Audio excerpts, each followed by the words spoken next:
Selamat datang kembali di pembahasan kita. Pernah nggak sih Anda mikir, kapan ya sebetulnya momen paling produktif buat Anda?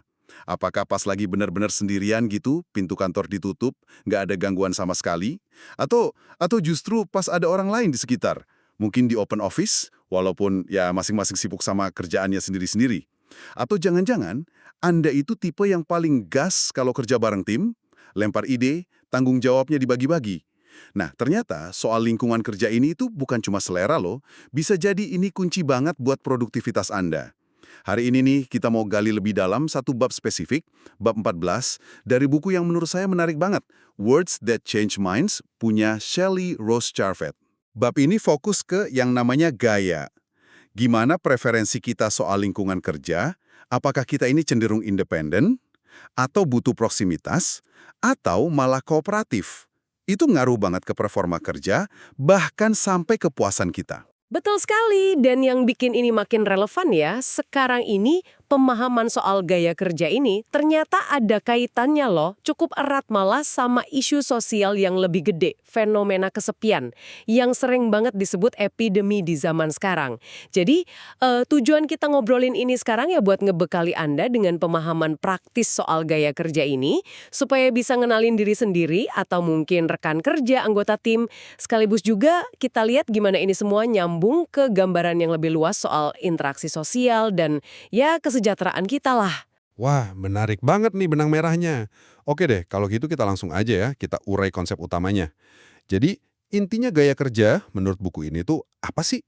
Tipe-tipenya apa aja? Intinya gaya di bab 14 ini itu ngomongin soal kondisi lingkungan sosial kayak gimana sih yang bikin orang paling produktif. Hmm, Nah, Charvet ini nemuin 3 pola utama dari penelitian dan pengamatannya di banyak tempat kerja. Yang pertama itu pola independen. Orang dengan pola ini, dia paling top produktivitasnya kalau kerja sendirian hmm. dan megang tanggung jawab penuh buat tugasnya. Sendirian tuh. Maksudnya sendirian harfiah gitu ya. Nggak ada orang lain di ruangan yang sama gitu. Iya, betul. Justru kehadiran orang lain, meskipun nggak ngajak ngobrol ya, Hmm. atau kalau dia harus bagi-bagi tanggung jawab, itu malah bisa nurunin fokus dan produktivitasnya. Hmm. Mereka ini tipe yang mungkin paling enak kerja di ruangan sendiri, pintu ditutup, bisa tenggelam kerja berjam-jam nggak butuh banyak kontak sosial. Perkiraan di buku ini sekitar 20% orang di konteks kerja profesional gitu cenderung dominan di pola independen ini. Oh, cuma 20%. Saya kira mungkin lebih banyak loh. Apalagi kan sekarang trennya WFH, kerja dari rumah. Terus, sisanya gimana? Nah, ini dia. Mayoritas, kira-kira 60% orang di tempat kerja, itu masuknya ke kategori kedua, proksimitas.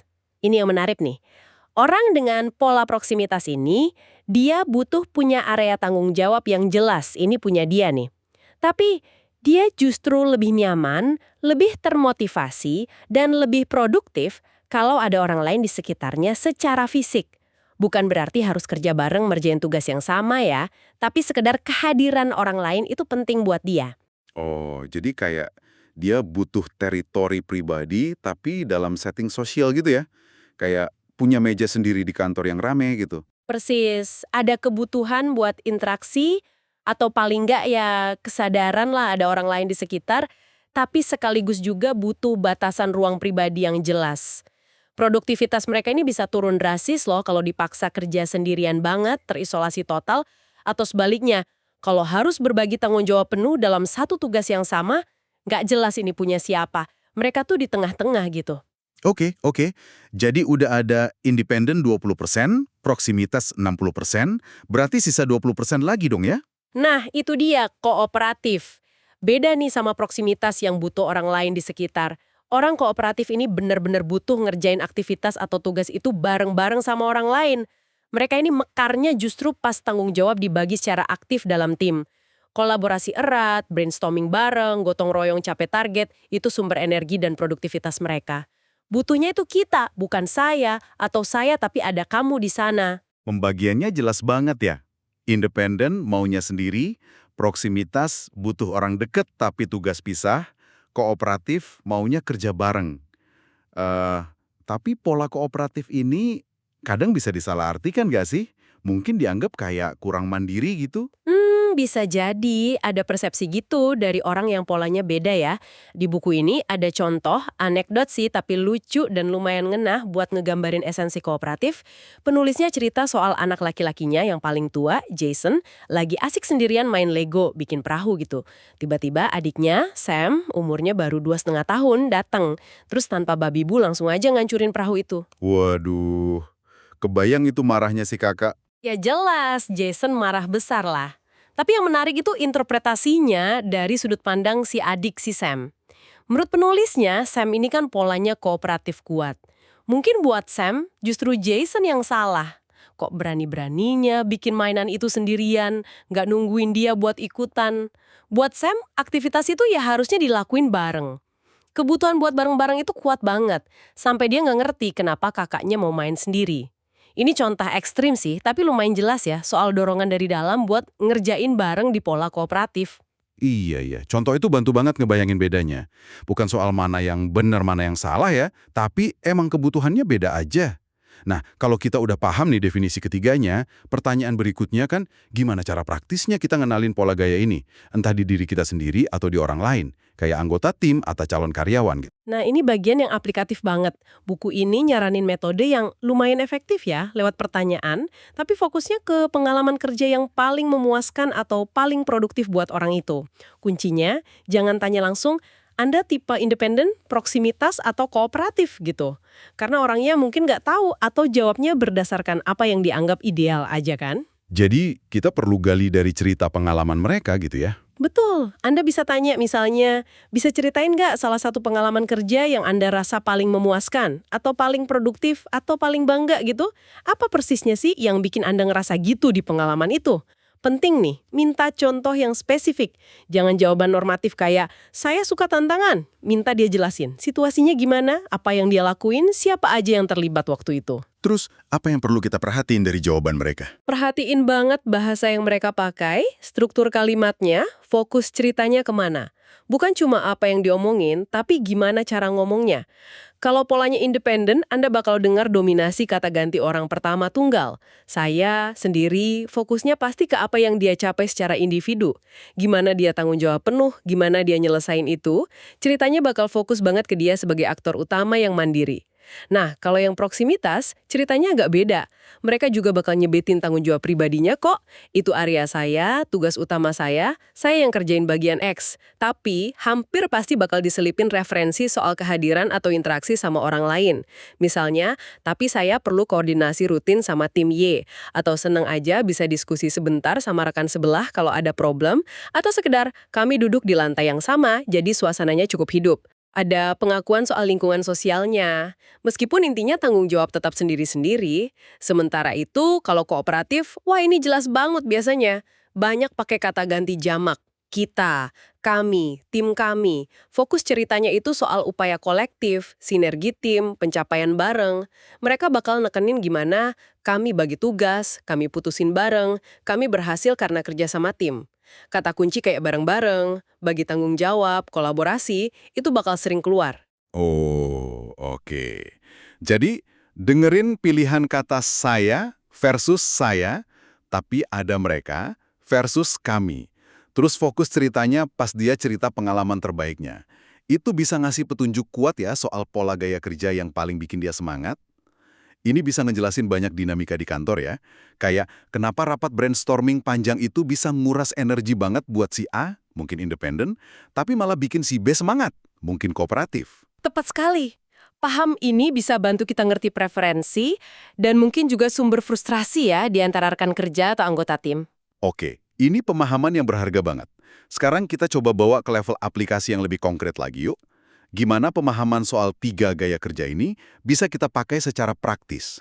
Misalnya pas rekrutmen, atau ngelola tim, atau bahkan nentuin desain kantor gitu. Nah ini area di mana pemahaman gaya bisa kasih dampak lumayan gede ke efektivitas dan keharmonisan tim. Contohnya rekrutmen ya. Sering kan perusahaan nyari pemain tim atau tim player, tapi arti tim player itu bisa beda-beda loh, tergantung kebutuhan perannya.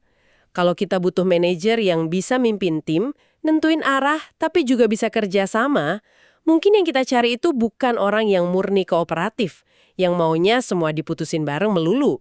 Jadi nggak berarti tim player itu harus selalu kooperatif ya? Buku ini ya, buat peran manajerial, seringkali kombinasi proksimitas yang kuat, dia bisa ngelola wilayah timnya, kasih arahan, tapi oke aja sama interaksi. Ditambah sentuhan kooperatif dikit, maulah kolaborasi di level tertentu, itu justru lebih efektif. Dibanding pola kooperatif murni yang mungkin malah susah ngambil keputusan tanpa konsensus penuh dari semua orang. Jadi penting buat definisiin dulu, pemain tim kayak gimana sih yang dibutuhin buat peran spesifik ini? Menarik, menarik. Terus gimana kalau buat ngelola orang-orang dengan pola beda-beda di tim yang udah ada? Nah ini kuncinya, buat anggota tim yang independen, kasih mereka otonomi sama ruang gerak. Definisikan tugasnya jelas, pastiin mereka punya resource buat nyelesain sendiri, terus kurangin interupsi yang nggak perlu. Terutama rapat-rapat yang sebenarnya bisa diganti email atau komunikasi asinkron aja. Maksa mereka terlibat kolaborasi terus-terusan atau nempatin di lingkungan kerja yang berisik dan terbuka, itu bisa ganggu banget produktivitas mereka. Contoh klasiknya, ya programmer atau penulis gitu, kan butuh fokus dalam. Kalau buat mayoritas, Yang proksimitas. Ini mungkin tantangan paling gede ya, karena jumlahnya paling banyak kan? Betul. Buat kelompok proksimitas yang sekitar 60% itu, kuncinya itu keseimbangan. Definisikan area tanggung jawab mereka dengan jelas, mereka butuh wilayah sendiri. Tapi jangan isolasi mereka juga. Fasilitasi interaksi dan koordinasi yang mereka butuhin biar ngerasa nyambung dan dapat info. Desain kantor open plan itu bisa jadi kayak pedang bermata dua buat mereka. Di satu sisi, oke lah, kebutuhan akan kehadiran orang lain terpenuhi. Tapi sisi lain bisa ganggu karena kurang wilayah pribadi yang jelas. Buku ini kasih contoh menarik dari call center Gus di Inggris. Mereka pakai cubicle atau sekat gitu, tapi rendah. Jadi karyawan tetap punya ruang kerja pribadi, tapi masih bisa lihat sekeliling, tahu siapa yang datang atau pergi, bisa interaksi visual atau ngobrol singkat kalau perlu.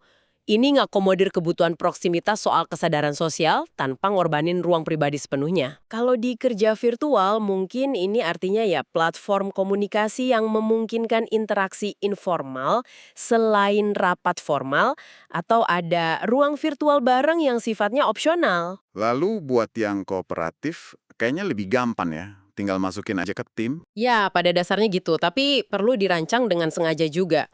Orang kooperatif itu bakal paling termotivasi dan produktif kalau tugas-tugasnya emang dirancang buat dikerjain bareng, tanggung jawabnya benar-benar dibagi, kasih mereka proyek tim, target bareng, kasih ruang buat kolaborasi intensif. Kalau mereka ditaruh di tugas yang sangat individual dan terisolasi, wah itu malah bisa matiin semangat mereka. Penulis buku ini sendiri, Shelley Rose Charvet, cerita pengalaman pribadinya yang menarik nih. Dia ngenalin dirinya punya pola proksimitas tapi ada elemen independen yang kuat juga. Dia pernah kerja di bawah bos yang kooperatif banget. Bosnya ini maunya semua keputusan sekecil apapun harus dibahas dan disepakati bareng di rapat tim yang panjang banget. Buat si penulis ini rasanya nggak efisien banget dan bikin frustasi. Karena dia ngerasa banyak hal bisa dia selesain sendiri atau cukup koordinasi singkat aja. Nggak ada satu gaya manajemen atau desain kerja yang pas buat semua orang ya. Paham komposisi gaya di tim kita, terus berusaha ngakomodir preferensi yang beda-beda itu lewat pembagian tugas yang pas, gaya komunikasi fleksibel, penataan ruang kerja, fisik atau virtual yang mendukung, itu bisa jadi investasi yang bagus banget buat naikin produktivitas sekaligus kepuasan kerja. Ini bukan soal manjain, tapi soal nyiptain kondisi optimal aja buat kinerja kan? Tepat, dan penting juga diingat ya, seperti yang disinggung di buku ini, gaya kerja ini kan cuma salah satu dari banyak pola perilaku dan motivasi. Dia itu berinteraksi sama pola-pola lain. Buku ini bahas lebih detail di bab lain, bab 22, sebagai kombinasi pola. Bisa kasih contoh singkat nggak gimana interaksi ini bisa kelihatan? Biar kita nggak ngelihat gaya ini sendirian gitu. Tentu, misalnya nih, ada orang punya pola gaya independen kuat, tapi dia juga punya pola motivasi internal. Pola internal ini artinya dia cenderung bikin keputusan dan nilai kinerjanya berdasarkan standar dan kriteria internal dia sendiri, bukan dari feedback luar. Nah, kombinasi independen plus internal ini bisa ngasilin orang yang mandiri banget, fokus ke standarnya sendiri, dan mungkin jadi jarang banget minta masukan atau konsultasi sama orang lain. Karena ya dia ngerasa paling tahu dan paling nyaman kerja sendiri sesuai keyakinannya. Oke. Jadi paham kombinasi pola kayak gini bisa kasih pemahaman yang lebih kaya ya. Kenapa orang perilakunya gitu, bahkan di antara sesama tipe independen sekalipun. Persis, ini ngasih nuansa yang lebih dalam. Tapi ya, untuk fokus kita hari ini di bab 14, pemahaman soal 3 gaya utama, independen, proksimitas, kooperatif, itu udah ngasih wawasan yang kuat banget sih. Baik, jelas banget. Nah, sekarang kita geser ke koneksi yang tadi sempat disinggung di awal, yang mungkin buat sebagian dari kita agak kaget gitu ya. Gimana konsep soal preferensi lingkungan kerja ini, independen, proksimitas, kooperatif, kok bisa nyambung sama isu yang lebih besar, yaitu fenomena epidemi kesepian? Nah, ini salah satu poin yang paling mungkin provokatif ya dan penting yang diangkat di pembahasan gaya di buku ini. Pengamatan kuncinya gini. Banyak banget tren di kehidupan modern kita sekarang ini yang secara fungsional itu mendorong atau bahkan maksa kita masuk ke mode independen. Nggak peduli preferensi alami kita apa. Tren kayak gimana tuh contohnya? Coba kita pikirin deh, maraknya kerja remote, kerja jarak jauh, di mana interaksi tatap muka kan jadi kurang banget ya. Komunikasi yang makin didominasi sama perangkat digital, email, chat, medsos, yang seringkali kurang nuansa dan angetnya dibanding ngobrol langsung. Fenomena makin banyaknya lansia yang hidup sendirian, bahkan anak-anak muda, meskipun kelihatannya terhubung terus secara online, interaksi sosial mereka seringnya lewat layar kan? Jadi ngurangin kontak fisik dan kebersamaan di ruang yang sama. Semua ini secara praktis, ya nempatin kita lebih sering di mode independen. Padahal, kayak yang udah kita bahas tadi, data dari sumber ini nunjukin cuma sekitar 20% orang yang secara alami paling nyaman dan produktif di mode independen murni kalau di konteks kerja. Persis. Nah, di sini masalahnya, mayoritas dari kita, sekitar 80%, itu sebenarnya butuh kehadiran orang lain dalam kadar tertentu. Entah itu mode proksimitas, deketan, sadar ada orang lain, atau kooperatif, kerja bareng aktif, biar ngerasa optimal, termotivasi, dan yang penting nih, terhubung secara sosial. Ketika lingkungan kita secara sistematis ngurangin kesempatan buat memenuhi kebutuhan proksimitas dan kooperatif ini, dampaknya bisa lebih jauh dari sekedar turunnya produktivitas kerja loh. Sumber ini ngutip data survei di Amerika Serikat yang lumayan bikin khawatir. Hampir separuh responden ngelaporin ngerasa kesepian secara teratur atau sering. Terus lebih dari separuh, cuma 53%, ngerasa punya percakapan yang bermakna sama orang lain secara rutin. Dan yang paling bikin miris, generasi Z, generasi yang paling nyambung secara digital, itu dilaporin sebagai kelompok usia yang justru merasa paling kesepian. Wah, ironis banget ya itu. Teknologi yang katanya bikin deket, malah bisa juga bikin ngerasa terisolasi. Karena interaksi digital seintensif apapun ya, kayaknya nggak bisa sepenuhnya gantiin dampak psikologis dari kehadiran fisik dan interaksi tatap muka yang kaya nuansa itu. Padahal itu inti dari kebutuhan proksimitas dan kooperatif. Tukeran pesan teks atau main game online bareng teman, itu nggak ngasih rasa kebersamaan yang sama kayak duduk sebelahan, ngerjain sesuatu bareng, atau sekedar ngobrol santai sambil ngopi. Buku ini bahkan nyantumin anekdot soal seorang pria di kafe yang butuh 30 menit cuma buat ngumpulin keberanian nyapa wanita di meja sebelahnya.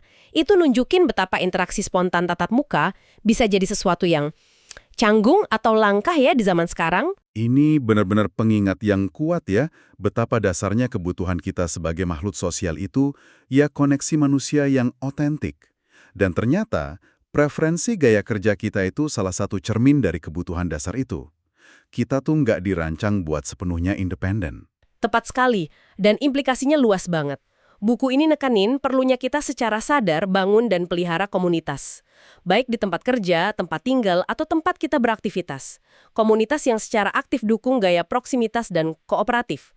Kita perlu ngerancang ruang dan struktur sosial yang memungkinkan orang buat hidup, kerja, dan main bareng, atau paling nggak berdampingan secara fisik dan bermakna. Bisa kasih contoh konkret nggak? Gimana komunitas kayak gitu bisa diwujudin? Misalnya ya, dalam konteks lansia nih, daripada dibiarin mandiri di rumah masing-masing tapi risikonya terisolasi dan kesepian, model kayak mungkin residensi lansia yang nawarin komunitas aktif, kegiatan bareng, interaksi sosial rutin, itu mungkin jauh lebih baik buat kesejahteraan fisik dan mental mereka. Komunitas yang suportif dan peduli, yang ngefasilitasi proksimitas dan kooperasi, itu nggak cuma ningkatin kualitas hidup, tapi juga potensial ngurangin beban biaya perawatan kesehatan jangka panjang yang nyangkut ke isolasi sosial dan depresi. Hal yang sama berlaku juga buat desain lingkungan kerja atau bahkan lingkungan tempat tinggal buat kita yang usia produktif. Jadi, paham nggak ya? Gaya kerja ini bukan cuma soal optimalin produktivitas individu atau tim ya, tapi juga ngebuka mata kita soal kebutuhan sosial yang lebih dalam, dan gimana kita bisa ngerancang lingkungan yang lebih manusiawi dan dukung koneksi itu. Benar banget. Ini soal ngelihat gambaran yang lebih gede dari sekedar efisiensi ngerjain tugas. Baik, rasanya kita udah cukup dalam ya menjelajahi hari ini. Kita mulai dari ngenalin 3 gaya kerja utama dari bab 14 buku Words That Change Minds. Ada independen, proksimitas, sama kooperatif. Terus kita bahas cara ngenalin pola-pola ini di diri kita dan orang lain lewat analisis bahasa dan cerita pengalaman. Kita juga udah lihat implikasi praktisnya buat rekrutmen, manajemen tim, dan desain lingkungan kerja. Dan terakhir, kita sambungin semua ini ke isu sosial yang lebih luas soal tren kehidupan modern dan tantangan kesepian. Iya, sebuah perjalanan yang cukup kaya ya, dari satu konsep inti di bab 14, dan kayak biasa dalam pembahasan kita ini mungkin malah munculin lebih banyak pertanyaan daripada jawaban final ya. Mengingat data tadi yang nunjukin kalau mayoritas dari kita, sekitar 80% di konteks kerja, itu sebenarnya berkembang di lingkungan yang dukung proksimitas atau kooperasi. Sementara tren modern dan tantangan kesepian global kayaknya malah dorong ke arah sebaliknya. Ini jadi nimbulin satu pertanyaan reflektif yang penting buat kita semua.